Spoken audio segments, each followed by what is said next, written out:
Sahabat lisensi antivirus, kali ini kita akan membahas tentang thermal pasta ya. Jadi bisa dilihat, ini ada dua gambar, yang kiri ini prosesor tempat thermal pasta dioles, dan yang kanannya adalah heatsink prosesor ya, yang akan menempel di atas permukaan prosesor ini untuk membuang panas ya. Nah, kita harus mengetahui lebih detail tentang prosesor dan heatsink ini serta thermal pasta untuk menjaga perawatan atau performa komputer itu sendiri ya. Kita masuk ke teorinya dulu ya.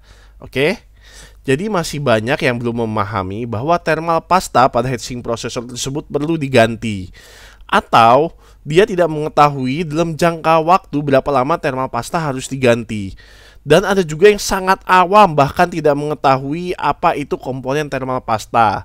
Thermal pasta sendiri berguna untuk melepaskan panas yang dihasilkan oleh prosesor ya, biasanya dioleskan di atas permukaan prosesor ataupun di heatsinknya ya. Oke, seiring dengan usia pemakaian perangkat CPU atau laptop, tentu saja thermal pasta tersebut juga bisa jadi menurun kualitasnya. Bisa jadi menjadi kering karena panas, atau terkena angin, atau lama tidak digunakan, atau hal-hal lainnya. Direkomendasikan untuk mengganti thermal pasta itu setiap 3 tahun ya, baik pada PC maupun laptop, untuk menjaga performa perangkat. Nah, kapan sih atau tanda-tanda apa thermal pasta itu harus diganti? Ingat, yang pertama itu direkomendasikan diganti setiap 3 tahun ya tadi ya. Yang kedua, saat kipas heatsink prosesor berputar kencang atau bunyi keras. Ini bisa jadi normal bekerja, atau karena dia harus berputar keras itu karena mengeluarkan membuang panas yang terlalu overheat ya, sehingga dia harus berputar kencang ya. Jadi, nah, atau laptop mati mendadak saat beroperasi ya, atau mengalami restart mendadak ya.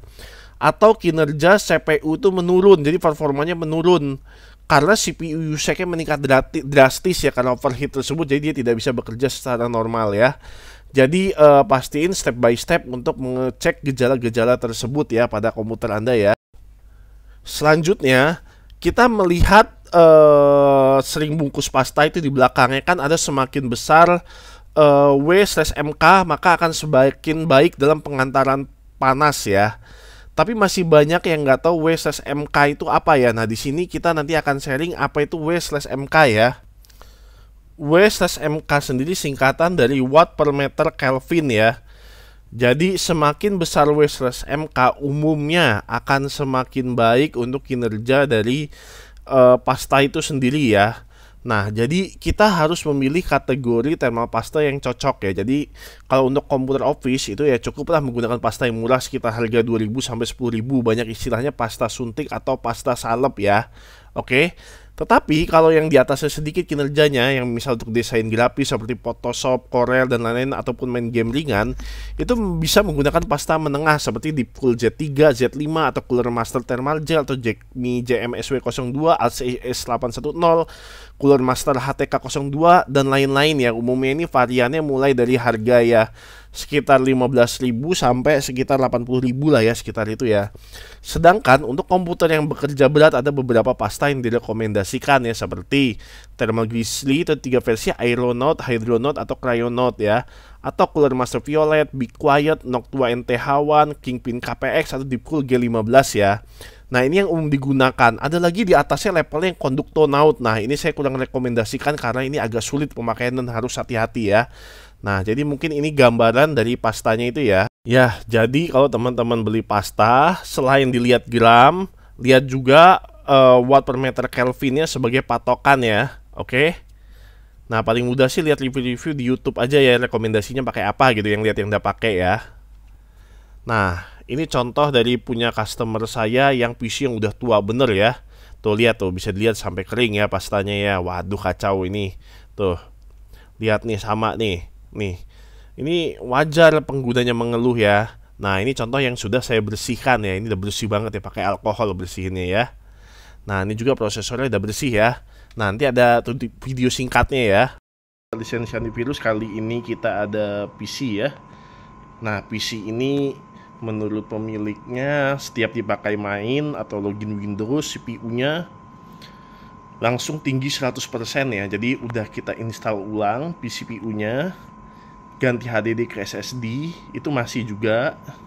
Nah, kadang-kadang kita harus perhitungkan satu bagian lagi, yaitu bahwa PC ini adalah second, dan PC ini usianya sudah lama juga ya.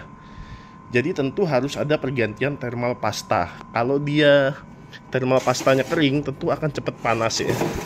Nah, nih. Ini udah saya buka, jadi kita bisa lihat ya di sini ya tuh. Kelihatan ya, ada pada kering ya. Ini begini nih, tuh. Ini kering nih, harus dikeras bener baru bisa. Nah, ini juga nih. Sama ini kering, tuh kelihatan bener ya. Jadi sering-sering rajin repasta ya. Ya menurut saya yang ideal tuh tiap berapa lama ya, tiap 3 tahun sekali lah ya kita repasta ya.